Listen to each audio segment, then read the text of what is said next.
Según Génesis 47, 12, 27, durante la sequía en Egipto, José almacenó y preservó el alimento. Para subsistir, la gente tuvo que venderlo todo y, al fin, incluso a sí mismos. Ese es el precio de vencer. Así es en este tiempo del fin, donde conseguir el alimento para entrar al reino y conquistar nuestra tierra, que es Cristo, formado en nosotros, nos costará renunciar a todo, incluso a nuestra propia vida. Pero a cambio de nuestro todo, tendremos su todo y reinaremos con él. Con ustedes, José.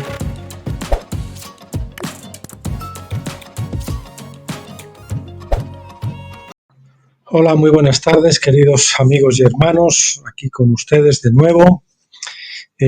Vamos a continuar con aquel capítulo que dejamos a medias del libro Secretos del Tiempo del Dr. Stephen Jones. Es este que ven aquí en pantalla, Secretos del Tiempo, capítulo 1, parte 1, parte primera. Y bueno, pues según si lo buscamos aquí, pues podemos hacer una pequeña introducción viendo de lo que fue. Bueno, ese es un capítulo donde otras cosas aprendíamos del cumpleaños de Jesús, el 29 de septiembre del año 2 a.C.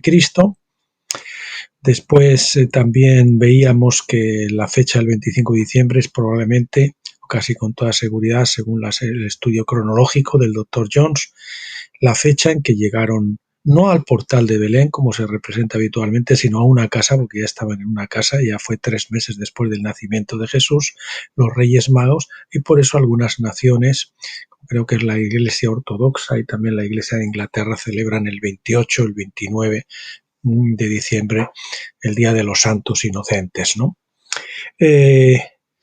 Bueno, aparte de eso, veíamos el decreto de César Augusto famoso, siendo Cirenio gobernador de Siria, que ahí había un pequeño lío, porque Cirenio se tradujo como gobernador, debería haberse traducido como procurador o como administrador, que fue circunstancialmente nada más. Entonces ha dado lugar a muchos que dijeran que eso estaba incorrecto. Eventos y celebraciones astrológicas del 3 y el 2 a.C., hubo un montón de conjunciones en las estrellas en el cielo, ¿verdad?, que predecían o hacían que los astrólogos de aquel entonces estaban como prediciendo una era de paz y prosperidad para el Imperio Romano. Después tenemos el paralelo profético entre Jesús y Moisés, como ambos fueron llevados cuando tenían 3 meses a Egipto, para ser protegidos en Egipto, ¿verdad? En la historia del rey Herodes, también la vemos aquí, la verdadera fecha del eclipse, que había un eclipse ahí que se había asignado mal, creo que era, no sé si por Josefo o por alguien más por ahí. Y después, pues el doctor Stephen Jones nos da exactamente la fecha de ese eclipse según los cálculos astronómicos. Ayer me dejaron un comentario anónimo, los comentarios anónimos no los contesto, aunque no era irrespetuoso, pero diciendo simplemente, pues no, el cumpleaños de Jesús fue el 11 de septiembre. Bueno, pues díganos usted al menos en qué se basa para eso. El doctor Stephen Jones en ese vídeo, suponiendo que él se lo haya escuchado, lo establece muy claramente y lo prueba muy claramente. Pero bueno, tampoco es que haya tanta diferencia del 11 al 29 en septiembre, en eso por lo menos esta persona parece estar acertado. Después también vimos la fecha del fallecimiento de Herodes en el año 1 después de Cristo, a los 70 años de edad. Y bien, y hoy nos vamos a meter entonces con la segunda parte. La segunda parte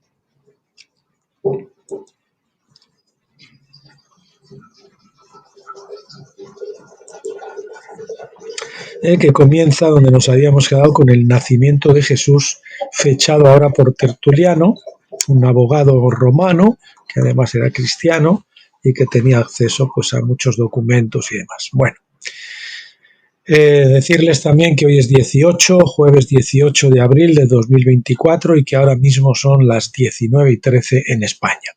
con un sol radiante, a pesar de que hemos tenido unos días fríos y con lluvia de nuevo.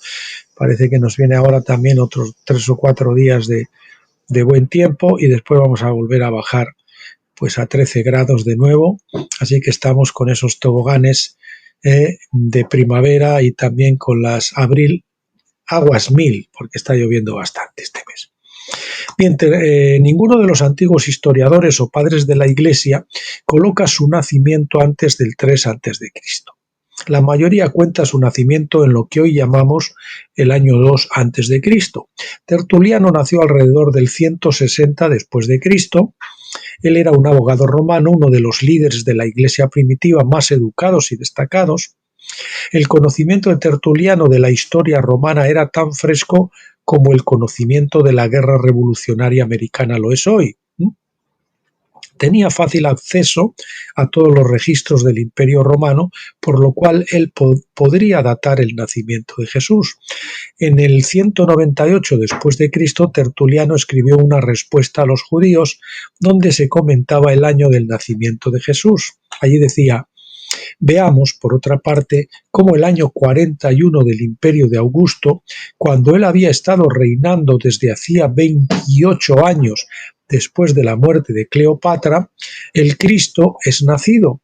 Y lo mismo Augusto sobrevivió después de que Cristo es nacido 15 años.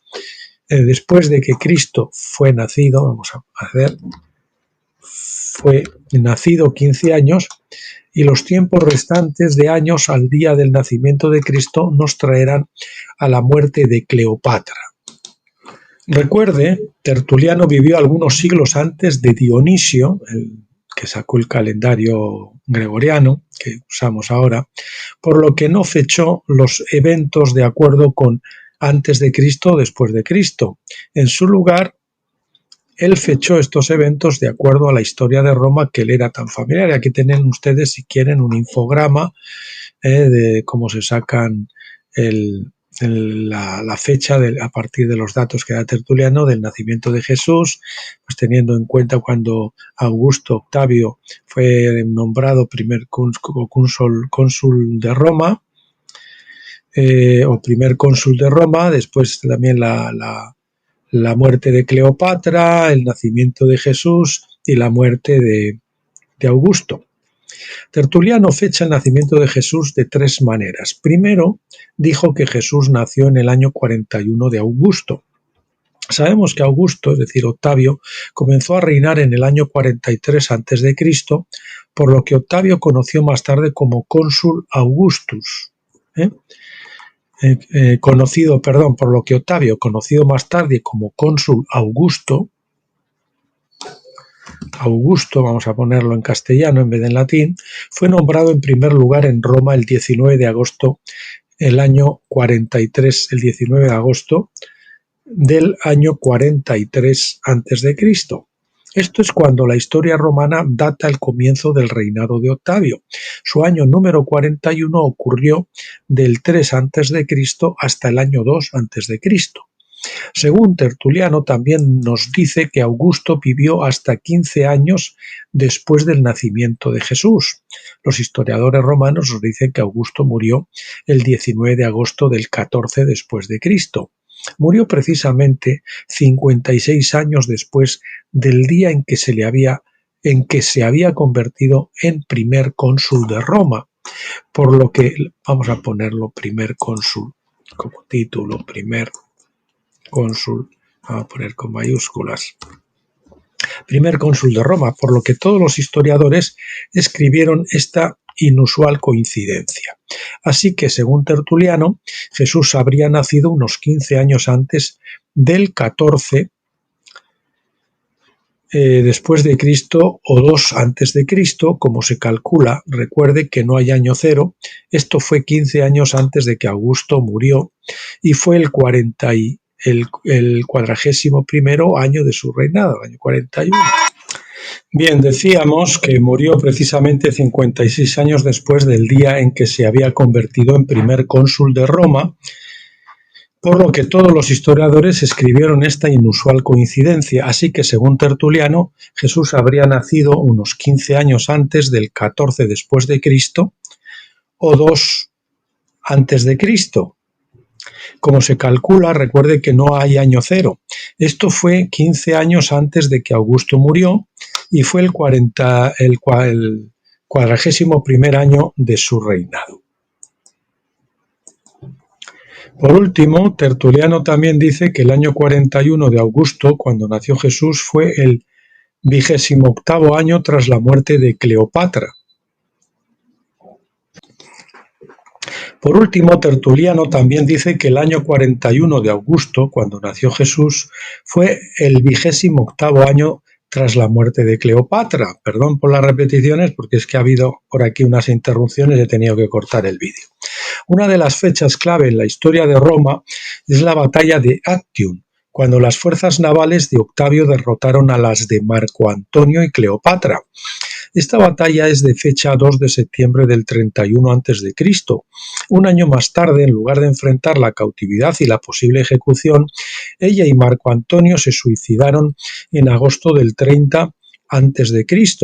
Esto puso fin a la lucha por el poder y puso a Octavio a cargo de Roma por completo.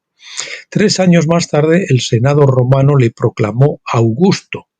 La República Romana estaba muerta, el imperio nació completamente. Siguiente epígrafe: Ireneo y Eusebio fechan el nacimiento de Jesús. O sea, aparte de Tertuliano, hay aquí otros dos padres de la Iglesia, Ireneo y Eusebio, que también nos dan la fecha. Otro líder de la Iglesia primitiva, Ireneo, en su libro Contra las herejías, parece ser libro 3, capítulo 21, y título 3 o versículo 3, dice que nuestro Señor nació sobre el año 41 del reinado de Augusto. Por lo tanto, él está de acuerdo con Tertuliano en que Jesús nació en el año 2 a.C. Eusebio, obispo de Cesarea, que vivió del 264 al 340 después de Cristo, es conocido como el padre de la historia de la Iglesia. Escribió la primera verdadera historia de la Iglesia cristiana. Del nacimiento de Jesús dice en Historia Eclesiástica, libro 1, sección 5, lo siguiente: fue el 42º año del reinado de Augusto y el 28º tras el sometimiento de Egipto y la muerte de Marco Antonio y Cleopatra. Eusebio, equipara el año 28 después de la muerte de Cleopatra con el año 42 de Augusto. Al hacerlo, se corrige el posible malentendido en los escritos de Ireneo y Tertuliano, que dicen que era su 41 aniversario. El año 41, en sentido estricto, habría terminado en agosto del año 2 a.C., que estaba cerca, pero cayó alrededor de un mes antes del nacimiento de Jesús. Jesús nació el 29 de septiembre del año 2 a.C. Así, el obispo Eusebio señala el momento del nacimiento de Jesús un poco mejor de lo que lo hizo Tertuliano un siglo antes. El 42º año de Augusto pasó de agosto del año 2 a.C. hasta agosto del año 1 a.C. Si el obispo Eusebio estaba correcto, entonces Jesús nació en septiembre del año 2 a.C. O sea, ya con este dato de Eusebio podemos ver que ya se concreta el mes, septiembre también, no solo el año en el que todos coinciden, parece que coinciden, sino también el mes de septiembre. Ireneo cree que él nació en la noche de la fiesta de las trompetas, eso lo dice Ireneo, que en ese año cayó el 29 de septiembre. Clemente de Alejandría, nacido alrededor del 150 después de Cristo, también dice que Jesús nació en el 15º año antes de la muerte de Augusto César, es decir, en el año 2 a.C. De acuerdo con el eminente V. Filmer, que escribió un artículo que demuestra que Jesús nació en el año 2 a.C., dice: había antes del año 500 no menos que 10 testigos cristianos que estaban de acuerdo en el año en que nació Cristo. Él sugiere que la razón por la que muchos convinieron en el año de su nacimiento, a pesar de que no estaban de acuerdo ampliamente en otras fechas, era que los romanos tenían una prueba oficial del año de su nacimiento. habían, después de todo, llevado a cabo un censo en el año del nacimiento de Jesús, que había llevado a José y María a Belén al registro, para registrarlo. Los resultados de este censo fueron aparentemente abiertos a inspección porque Justino Mártir escribió en la segunda mitad del siglo II, en su primera apología, capítulo 34, dice lo siguiente: ahora hay un pueblo en la tierra de los judíos, a 35 estadios de Jerusalén, donde Jesús nació, como se puede determinar también a partir de los registros del censo hecho bajo Cirenio, su primer procurador en Judea.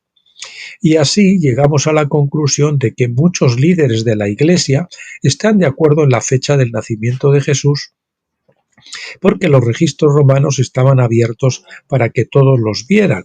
Es lamentable que la mayoría de los registros están ahora encerrados en los archivos del Vaticano, donde permanecen ocultos de la vista del público, ¿verdad?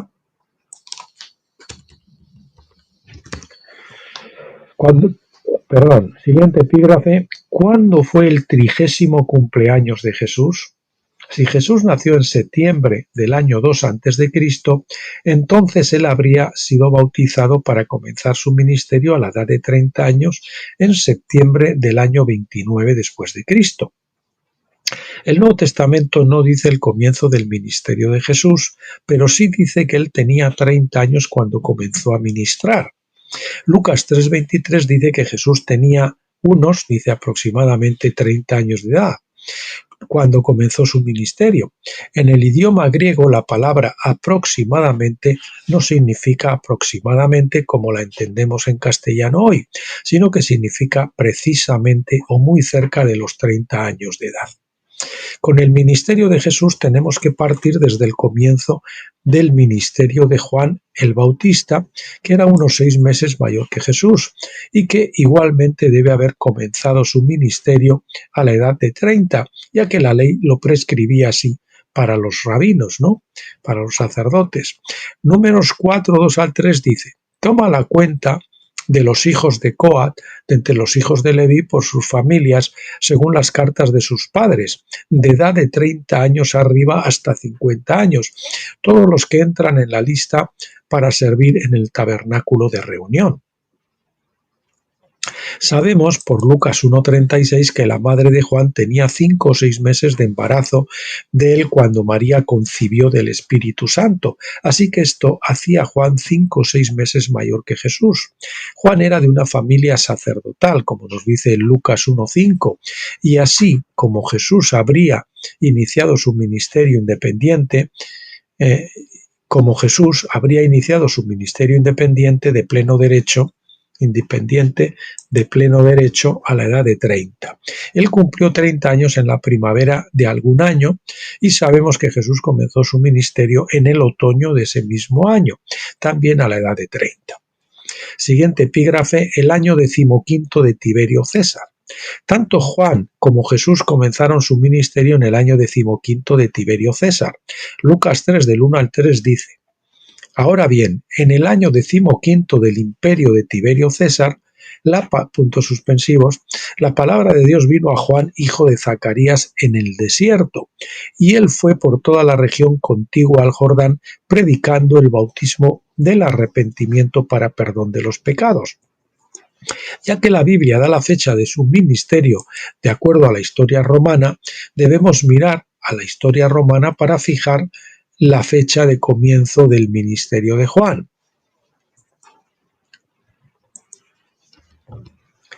Una vez que determinamos esto, podemos simplemente añadir otros 5 o 6 meses para establecer el comienzo del ministerio de Jesús y de su bautismo. Augusto, es decir, Octavio, comenzó su carrera el 19 de agosto del año 43 a.C., cuando fue nombrado primer cónsul de Roma.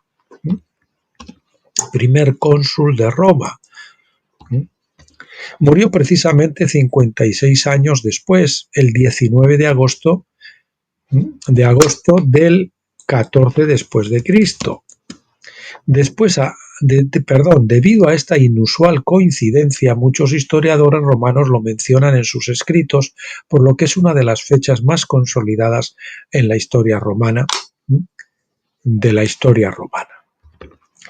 Tiberio, su hijo adoptivo, comenzó su reinado cuando Augusto murió, el 19 de agosto del 14 después de Cristo. Tiberio, por supuesto, había estado en el ejercicio del poder algún tiempo antes de que Augusto muriese realmente, y esto ha llevado a algunos a creer que comenzó el primer año de Tiberio unos años antes, en el comienzo de una corregencia. Sin embargo, la evidencia nos dice que Tiberio nunca afirmó oficialmente el primer año en que comenzó antes de la muerte de Augusto,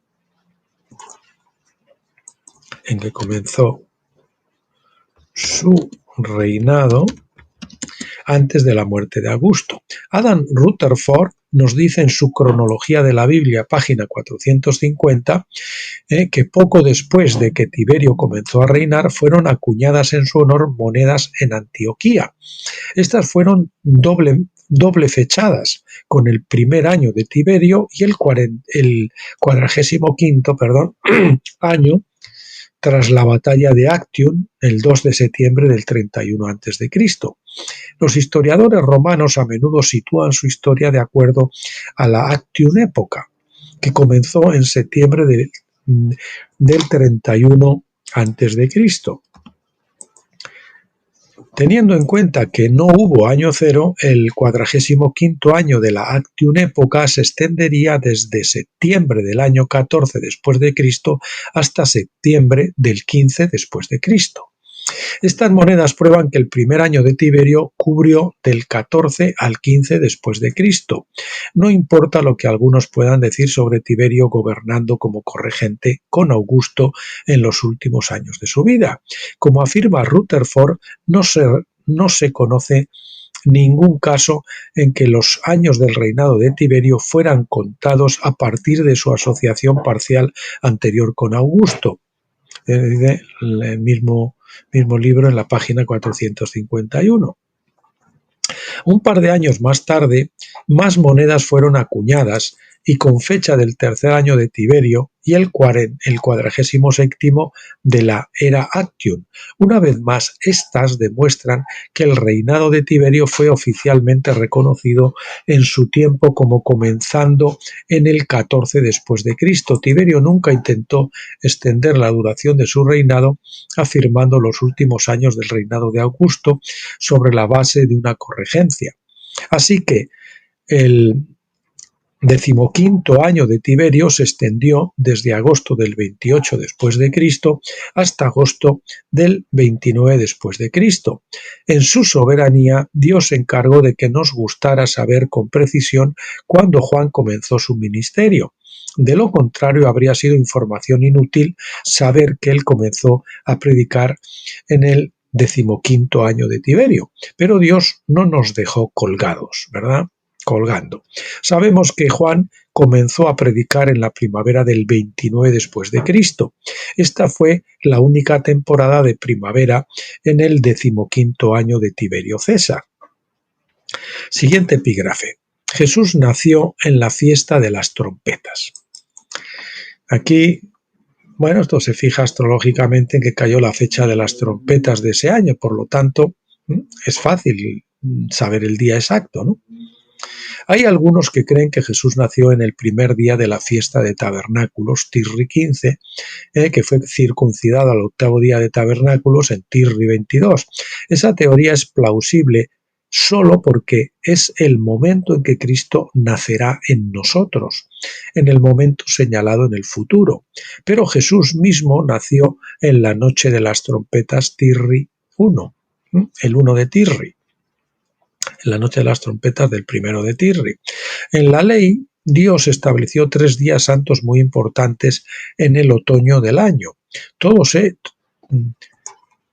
ellos, esos 3 días santos, se encuentran en el 7º mes del calendario hebreo, que es Tirri, que se llama el mes de Tirri. Esto se correlaciona aproximadamente con septiembre u octubre de nuestro calendario moderno, dependiendo, ¿no? Estos días santos son los siguientes. 1, trompetas, Tisri 1, el 2, el día de la expiación, 10 días más tarde, Tisri 10, y tercero, la fiesta de los tabernáculos, que se celebra de Tisri 15 al Tisri 22, que son 8 días, ¿no? Contando el último y gran día de la fiesta, que es el octavo. A fin de cumplir toda la ley, ni Juan ni Jesús fueron elegibles para la iniciación en el ministerio hasta que tuvieron completamente 30 años. Números 4, 3, 23, 30, 35 y 39 nos lo dice, ¿verdad? Veremos que Jesús fue bautizado en el día de la expiación, en Tisri 10, 5 días antes del comienzo de la fiesta de los tabernáculos. Si él habría nacido en el primer día de tabernáculos, entonces él no hubiera venido a Juan para ser bautizado en el día de la expiación, porque le habrían faltado un par de días para su su 30º cumpleaños, 30 cumpleaños. Entonces la pregunta es, ¿cómo sabemos que Jesús fue bautizado en el día de la expiación? ¿Verdad? Ese día se suponía que los sacerdotes en el templo debían elegir 2 machos cabríos, es decir, 2 chivos. En el futuro vamos a decir chivo es el macho cabrío, chiva, una de las cabras, pues sería el femenino, para cortarlo de macho cabrío. Debían echar suertes sobre ellos para ver cuál sería sacrificado y cuál sería enviado al desierto. Las instrucciones completas sobre estos chivos se encuentran en Levítico 16. Cuando Jesús fue a Juan para ser bautizado, todas sus acciones estaban destinadas a cumplir con los requisitos del día de la expiación. Mientras que los sacerdotes llevaban a cabo estos rituales en el templo de Jerusalén, Jesús vino a Juan para ser bautizado. Juan era el verdadero sumo sacerdote a los ojos de Dios. Caifás era el sumo sacerdote en el templo elegido por los hombres. Jesús hizo en efecto la presentación de sí mismo como el primer chivo que iba a ser sacrificado, entre comillas, para la purificación del santuario. Su bautismo fue el momento de su muerte legal. Su bautismo fue el momento de su muerte legal. No real, sino legal. El bautismo representa la muerte, Romanos 6:4. Después de su bautismo, Mateo 4:1 dice, entonces Jesús fue llevado por el Espíritu al desierto para ser tentado por el diablo. Y así nosotros también, cuando recibimos el bautismo del Espíritu Santo, poco después somos empujados por el Espíritu al desierto para ser tentados como Él. En otras palabras, Él, Jesús, inmediatamente cumplió el patrón también del segundo chivo, que en ese momento estaba siendo conducido, dice la palabra, por la mano de un hombre apto e idóneo al desierto. Levítico 16:21. La palabra hebrea traducida como apto aquí significa estacional, oportuno o preparado, o como les dije, idóneo. En este caso vemos que el hombre apto para esto era el Espíritu Santo, que siempre viene en la hora y la temporada señaladas para hacer la obra. Y así, esto lo subrayamos y además en negrita, y así vemos que el bautismo de Jesús y el Espíritu que lo conduce al desierto corrieron directamente paralelos a las actividades que se estaban realizando en el templo en el día de la expiación. Esto solo puede indicar que fue bautizado en ese día de la fiesta, 9 días después de su 30º cumpleaños en la fiesta de las trompetas. Crucifixión de Jesús en el año 33 después de Cristo. El ministerio de Jesús duró aproximadamente 3 años y medio. Entonces, para cumplir con la fiesta de la Pascua, fue crucificado en el momento que todo el pueblo mataba a los corderos de la Pascua. El método que Dios usó para asegurar el cumplimiento preciso de este tipo es increíble. La ley de la Pascua afirmaba que el pueblo tenía que matar a los corderos de la Pascua en la tarde. Éxodo 12:6. El texto hebreo literal dice entre las 2 tardes, no en la tarde, entre las 2 tardes. La primera tarde era al mediodía, cuando comenzaba el sol a bajar. Al mediodía es cuando es el máximo y a partir de las 12, pues entonces empieza a declinar. Entonces ahí comienza la primera tarde, cuando el sol comenzaba a eclipsarse o a declinar. La segunda tarde era cuando el sol realmente se ocultaba, Eclipsarse, vamos a decir, a declinar más bien. Que ahí no se trataba de un eclipse, sino a declinar, descender. La segunda tarde era cuando el sol realmente se ocultaba. Por lo tanto, pues supongo que sería ya a las 6 de la tarde o por ahí, ¿no? Por lo tanto, la ley decía que debían matar los corderos en algún momento de la tarde, entre esas dos tardes. Josefo nos dice que era una práctica común matar los corderos de la Pascua a media tarde, es decir, entre esas dos tipos, era entre las 12 y las 6, pues ese periodo, ¿no? Supongamos que a las 3 de la tarde. En sus guerras de los judíos, libro sexto, capítulo 9, versículo 3, leemos: así que estos sumos sacerdotes lo hicieron sobre la venida de esa fiesta que se llama la Pascua, cuando matan a sus sacrificios desde la 9ª hora hasta la 11ª, es decir, 3 p.m. y 17 p.m. Jesús fue sacrificado el mismo día que se sacrificaban los corderos, o sea que la cena de la Pascua que se celebraba comiendo esos corderos no pudo ser la última cena que el Señor tuvo con sus discípulos, no era la cena de Pascua, era una comida, no me acuerdo ahora el nombre, cómo se llama, que se hacía antes de ese día, como, no sé, pero no era exactamente la Pascua. La última cena no era exactamente la Pascua, porque la Pascua tenía que ser matado el cordero, y Jesucristo era el cordero y tuvo que ser matado después, al día siguiente. Bien, era lícito matar a los corderos en cualquier momento después del mediodía, con tal de que se hiciera antes de la puesta de sol. Todo el pueblo tenía que estar en el interior a la puesta del sol y no se les permitía salir de la casa hasta la primera luz. Éxodo 12, 22. Alguien quien quiera saber sobre eso que les he comentado, de esa comida especial y demás, pues buscan en las etiquetas de los tabernáculos post sobre la muerte, el nacimiento y la muerte de Jesús, seguramente encontrarán por ahí eso. Ahora no recuerdo exactamente dónde Dr. Stephen Jones lo relata. Jesús fue puesto en la cruz en la 3ª hora del día, aproximadamente las 9, la tercera aproximadamente las 9, ¿verdad?, de la mañana, y murió a la hora 9ª del día, que es aproximadamente las 3 de la tarde. Había una decisión del Sanedrín, como vemos ahí, 3 de la tarde, en la mitad entre las dos tardes, pues la otra sería, como les dije, las 15 serían las 18 horas, las 6 de la tarde. Había una decisión del Sanedrín de que los corderos de la Pascua no se debían matar hasta una media hora después del mediodía, para que nadie matase por error el cordero antes de tiempo. Pero al mediodía Dios impuso de repente las tinieblas sobre toda la tierra. Lucas 23:44 nos dice: y cuando era como la hora sexta, mediodía, hubo tinieblas sobre toda la tierra hasta la hora 9. Dios haciendo que nadie pudiera matar los corderos hasta la hora en que Cristo estuviera muriendo en la cruz. Porque tuvo que volver la luz y entonces, después de que Cristo, entonces pudieron matar el cordero.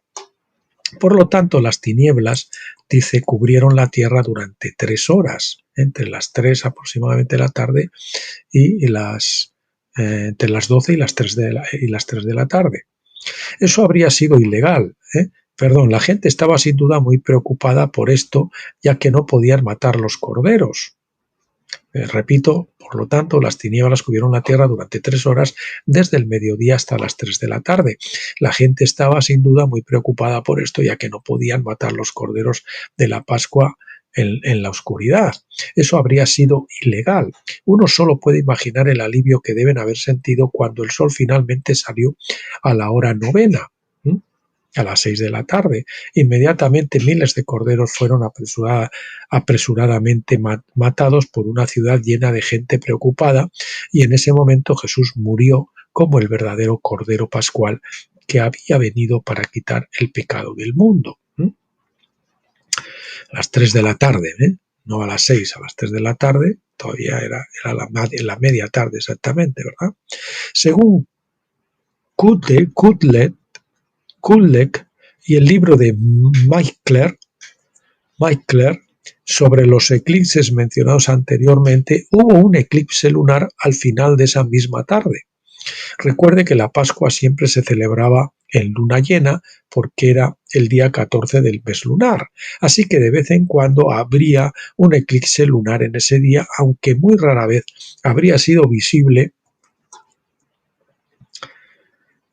habría sido visible en Jerusalén, pero el 3 de abril del 33, es decir, la Pascua de ese año, hubo un eclipse lunar visible en Jerusalén. Otra casualidad, ¿verdad?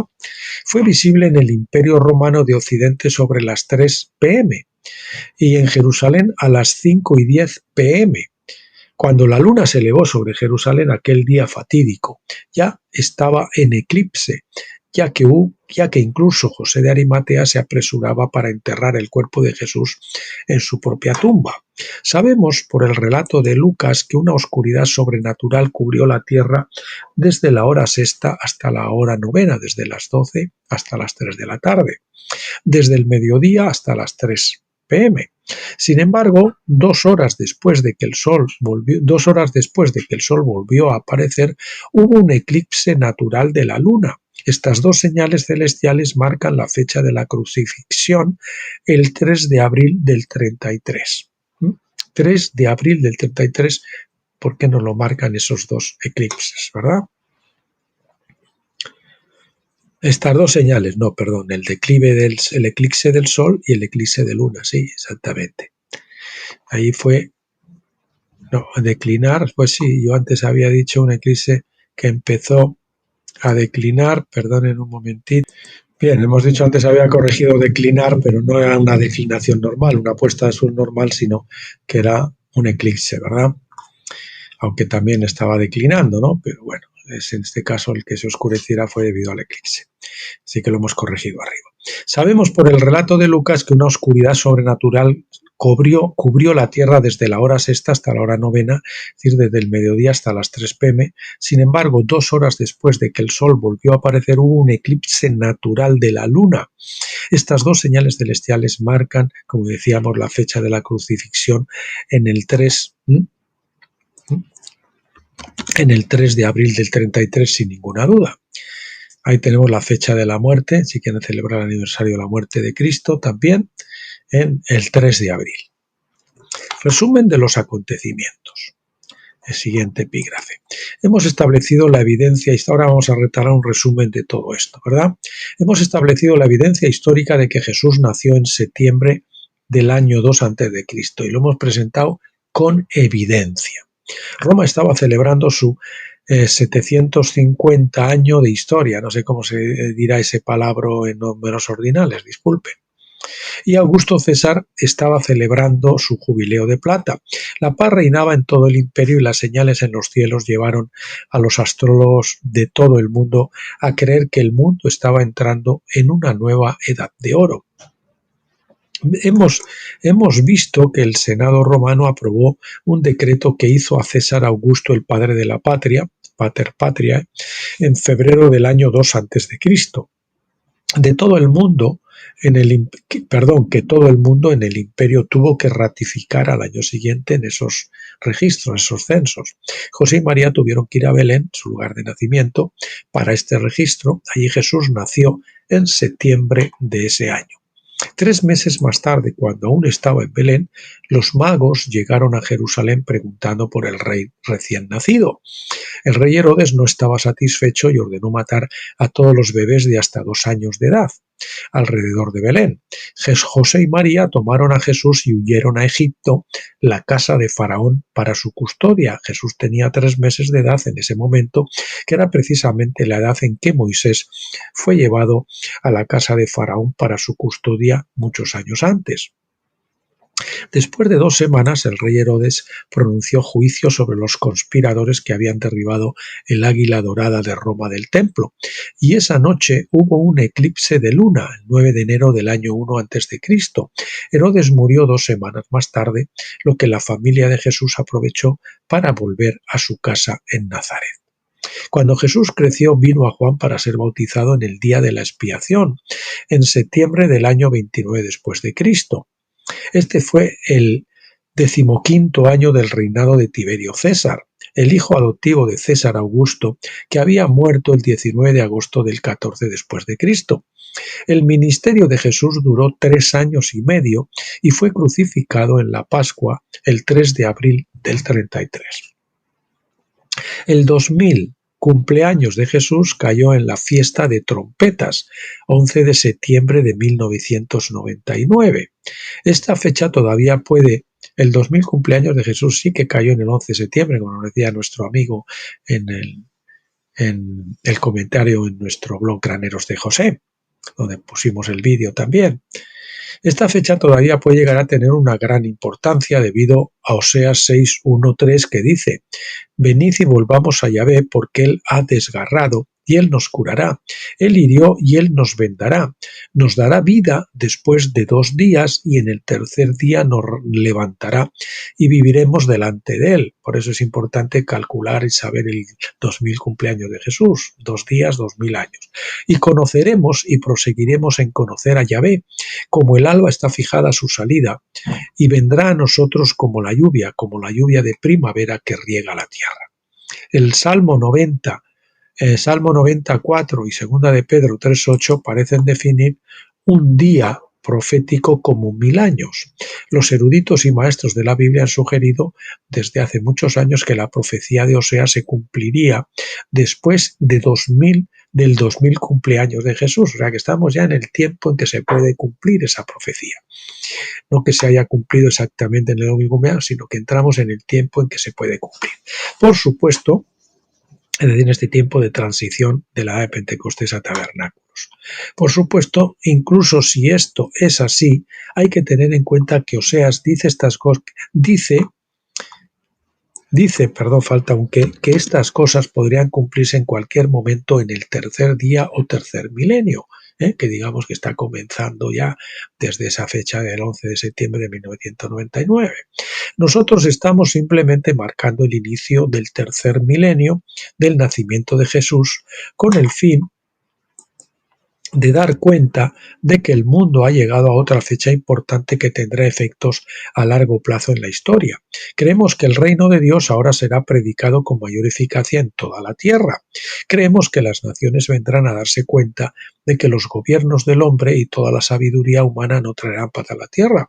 Se han visto en los últimos posts, sobre todo el de hoy, de Miqueas, el profeta del amor inmutable que hemos puesto hoy, pues nos dice que todo esto precisamente va a ser debido a los grandes milagros, esas grandes señales que el remanente va a hacer en este tiempo. Creemos que el mensaje angelical dado a los simples pastores de Belén la noche del nacimiento de Jesús está a punto de cumplirse. ¿Cuál era ese mensaje?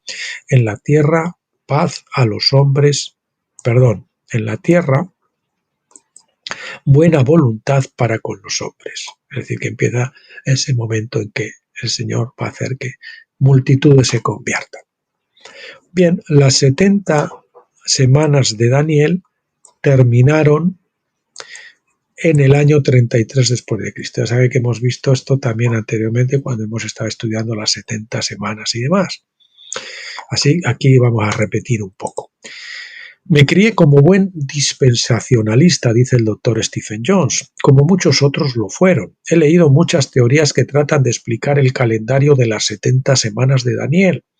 Cuando finalmente leí el libro de Adam Rutherford, Cronología de la Biblia, como parte de mi estudio de los tiempos, empecé a ver cómo mis creencias no se basaban en datos históricos viables.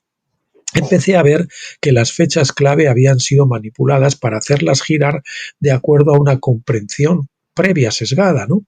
Comencé a darme cuenta de que teníamos que ajustar nuestro entendimiento para adaptarlo a los hechos históricos, no ajustar los hechos históricos para adaptarlos a nuestro entendimiento de la Biblia.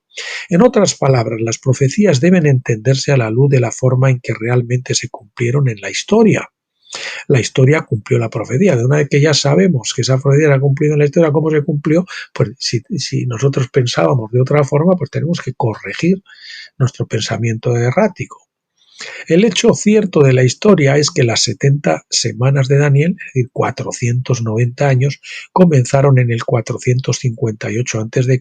con el decreto de Artajerjes I y terminaron 490 años más tarde en el año 33 después de Cristo con la crucifixión de Jesús. En otras palabras, la crucifixión tuvo lugar al final de las 70 semanas, no a la mitad de la última semana, como se me había enseñado. Así que echemos un vistazo más de cerca a Daniel 9 del 24 al 27, ahora a la luz de la historia ya presentada. 70, dice así, empieza el Daniel 9:24 en adelante, 70 semanas, es decir, 70 ciclos de años de reposo, o 490 años, están determinadas sobre tu pueblo y sobre tu santa ciudad para terminar la prevaricación y poner fin al pecado y expiar la iniquidad, para traer justicia perdurable y sellar la visión y la profecía, y para ungir el lugar santísimo. Sabe pues y entiende que desde la salida de la orden para restaurar y edificar Jerusalén hasta el Mesías príncipe habrá 7 semanas, es decir, 7 ciclos de años de reposo, o 49 años, y 62 semanas, 62 a 7, 62 por 7 son 434 años. Y después de las 62 semanas se quitará la vida al Mesías, y él confirmará el pacto con muchos por una semana, y a la mitad de la semana hará cesar el sacrificio y la ofrenda.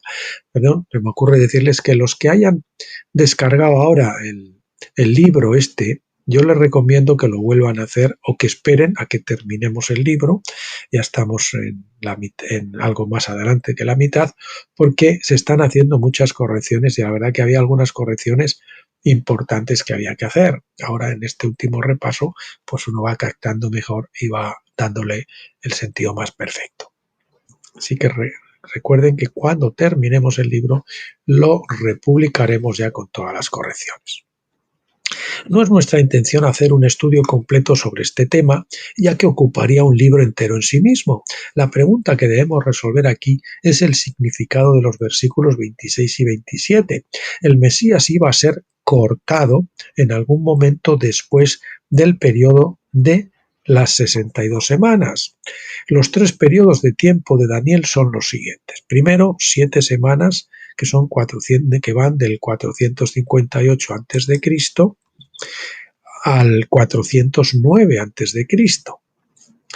Después 62 semanas que van del 409 a.C. al 26 después de Cristo. Y una última semana que va del 26 de Cristo a la fecha de la muerte de Cristo, el 33 después de Cristo.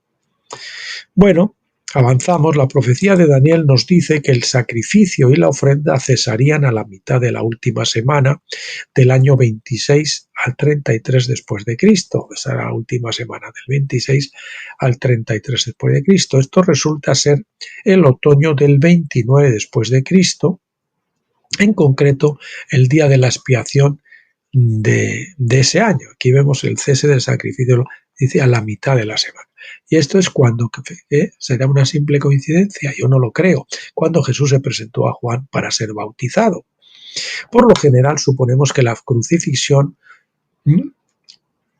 acabó con el sistema de sacrificios del Antiguo Testamento y con toda seguridad que marcó el final completo de sacrificios en la medida en que al cristianismo se refiere. Sin embargo, los sacerdotes continuaron sacrificando en el templo durante otros 40 años hasta que el templo fue destruido por los romanos.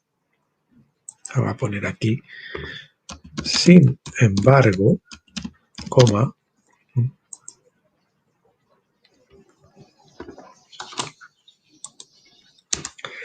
los sacerdotes continuaron sacrificando en el templo durante otros 40 años hasta que el templo fue destruido por los romanos 40 años más tarde, cuando Tito pues entra a Jerusalén. Por lo tanto, es obvio que la profecía de Daniel hablaba solo desde la perspectiva de Dios acerca de la eficacia de esos sacrificios y oblaciones. Esos sacrificios que ellos siguieron haciendo ya estaban fuera de lugar. Ningún sacrificio después de la presentación de Jesús tuvo alguna relevancia para la cuestión del pecado. La mitad de la semana 70 de Daniel marca el momento del bautismo de Jesús, cuando él se presentó como el verdadero chivo expiatorio. Jesús más tarde se presentó como el verdadero cordero en la Pascua del año 33 después de Cristo, o sea, el chivo expiatorio, y también en el día de la expiación, y también es el cordero pascual Las dos cosas es el Señor, que marca el final de las 70 semanas de Daniel, en el 33 después de Cristo.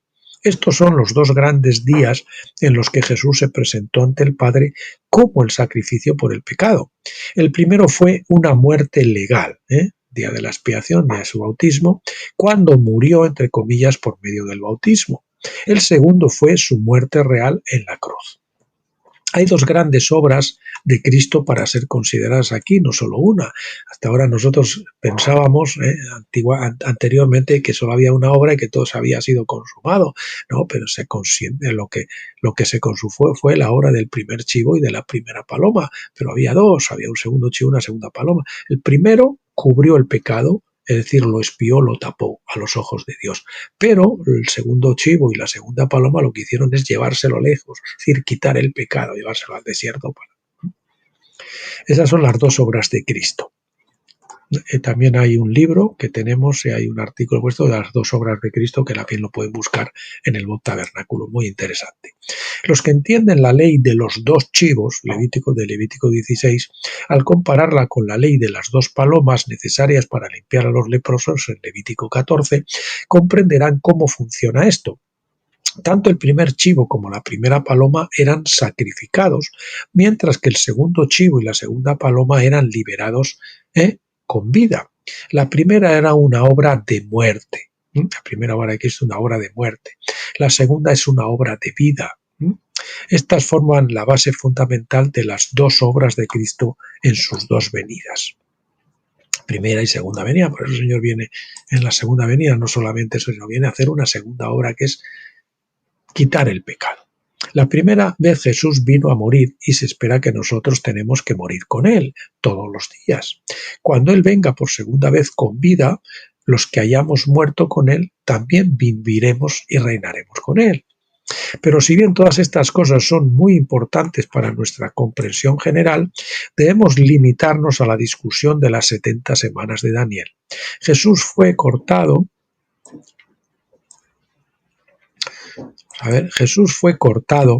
después del periodo de 62 semanas, según Daniel 9:26 indica. Esta amputación fue efectivamente realizada en dos etapas, su bautismo y su crucifixión, legal y físicamente.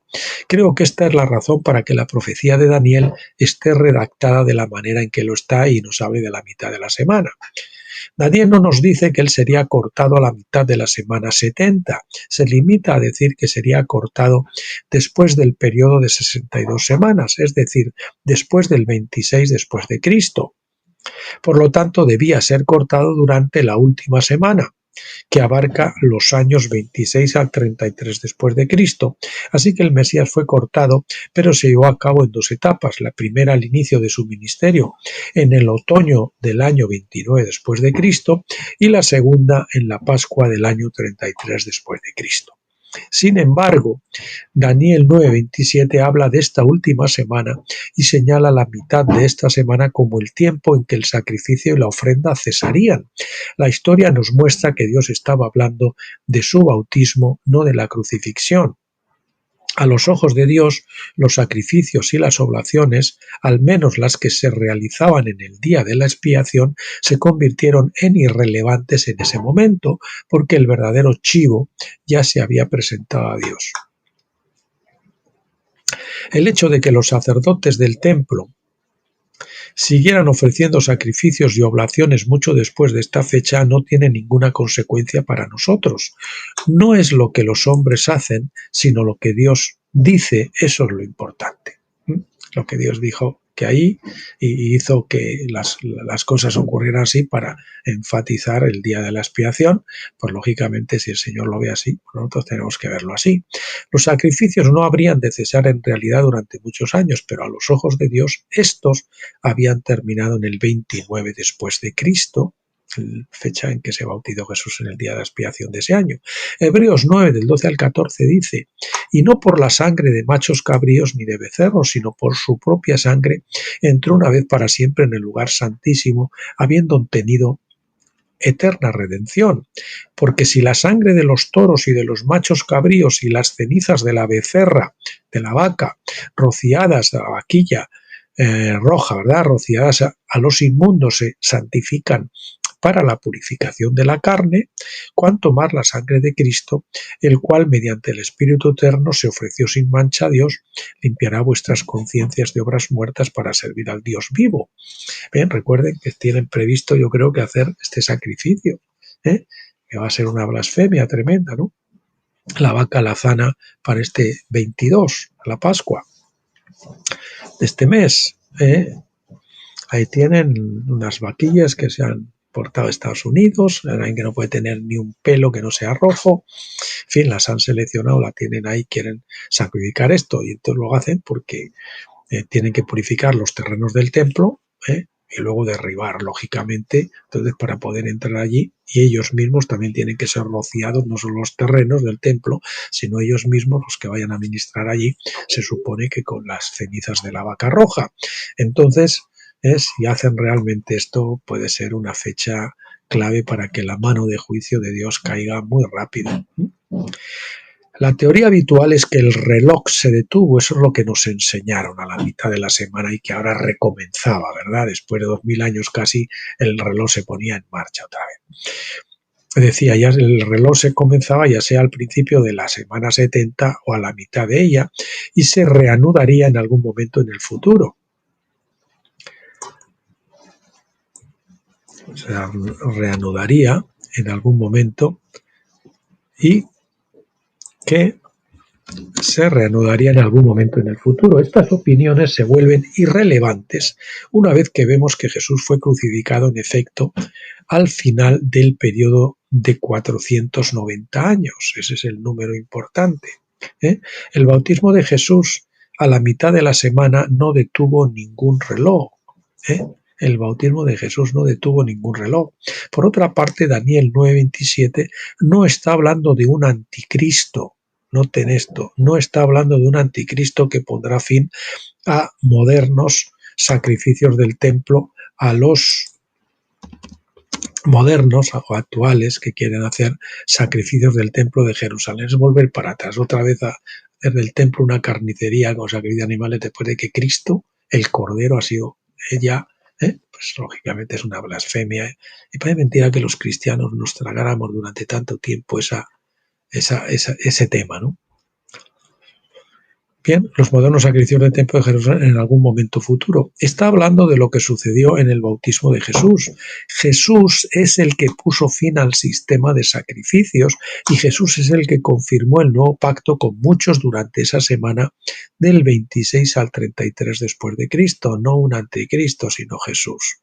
Puso fin al sistema de sacrificio en el día de la expiación, presentándose como chivo expiatorio, y Jesús es el que confirmó el nuevo pacto con muchos durante esa semana, también en el 33 muriendo en la cruz. Casi todo el concepto del dispensacionalismo moderno se basa en un conocimiento deficiente de la historia. Los puntos de inicio de las 70 semanas de Daniel son manipulados sin tener en cuenta la historia persa real que se ha establecido de manera concluyente por la astronomía.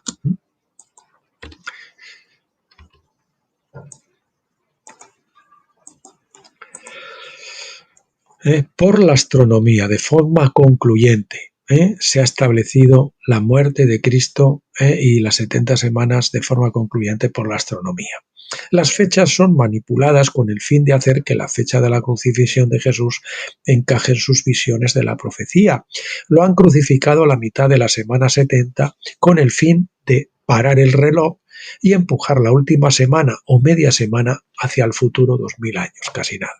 Para empeorar las cosas, luego ordenan el restablecimiento de los sacrificios de animales en el sitio del antiguo templo, que los judíos apóstatas que rechazan a Cristo lo hagan, pero que los cristianos sionistas aprueben esto, es que es casi para decir cómo están tan ciegos, ¿no? Este punto de vista pisotea la sangre de Cristo y hace anular su sacrificio. Los cristianos no tienen escape de este asunto. Bajo mi punto de vista, dice el Dr. Jones, mi tolerancia hacia otros puntos de vista es más grande que el promedio de la gente, ¿no? De la que tiene el promedio de la gente, pero no cuando empiezan a socavar la sangre de Jesús y su eficacia para el pecado. Esto es fundamental para el cristianismo mismo. El dispensacionalismo moderno tampoco entiende el concepto del tiempo bendito. El que no lo sepa, pues hay un capítulo más atrás, casi de los del principio de este libro, que habla sobre el tiempo bendito, tiempo maldito y tiempo juzgado, para que entiendan lo que es. Rara vez se refieren a la declaración de Jesús a Pedro en Mateo 18, del 21 al 22, sobre perdonar 70 veces 7. 490 precisamente, ¿verdad? Difícilmente podemos culparles por no saber cómo funciona el principio del tiempo bendito, porque esto parece ser un nuevo entendimiento no revelado en el pasado. El tal Lalo Cadona y el Dr. Jones es los que han tenido esta revelación al respecto. Sin embargo, es claro ahora que el tiempo bendito, así como el tiempo juzgado y el tiempo maldito, todos son ciclos de periodos de perdón o de gracia, durante los cuales Dios perdona reteniendo el juicio por el pecado para un tiempo posterior. O sea, nos da un tiempo para arrepentirnos. Una vez que entendemos esto, podemos ver que el propósito de las 70 semanas de Daniel era para llevarnos a la cruz. El propósito, cuando Dios llamó al mundo, al tribunal divino y calculó la cuenta para el mundo, echó las cuentas para el mundo entero. Ese es el propósito de las 70 semanas de Daniel. El mundo entero fue descubierto en posesión de una deuda impagable por el pecado, pero toda esa deuda fue puesta sobre Jesucristo, que la pagó en su totalidad por medio de su muerte en la cruz. Si hubiera hecho esto antes del final de las 70 semanas, por ejemplo en medio de la última semana, habría violado su propio principio de tiempo bendito, cuando el juicio se aplaza por gracia 490 veces. Entonces no hubiese cumplido con ese periodo. Por lo tanto, la afirmación de Jesús a Pedro establece un importante principio que no es solo un mandamiento moral para nosotros, sino también una ley profética que Dios mismo nos revela con su ejemplo personal. Bueno, pues aquí nos quedamos, ya nos queda menos de la mitad para terminar el libro. La próxima vez que abordemos este libro de Secretos del Tiempo del Dr. Stephen Jones será con el capítulo 10, Tiempo Maldito de Babilonia, y también de Misterio de Babilonia y de Misterio de Babilonia, que es la última parte, estos 100 últimos años, digamos, que es lo que Apocalipsis llama Misterio Babilonia, que es la esclavitud al sistema del dinero deuda de la Reserva Federal, bancos centrales y todo eso. ¿De acuerdo? Entonces vamos a ver ese tiempo maldito de Babilonia, el ministerio y Misterio Babilonia. Bueno, eso por un lado.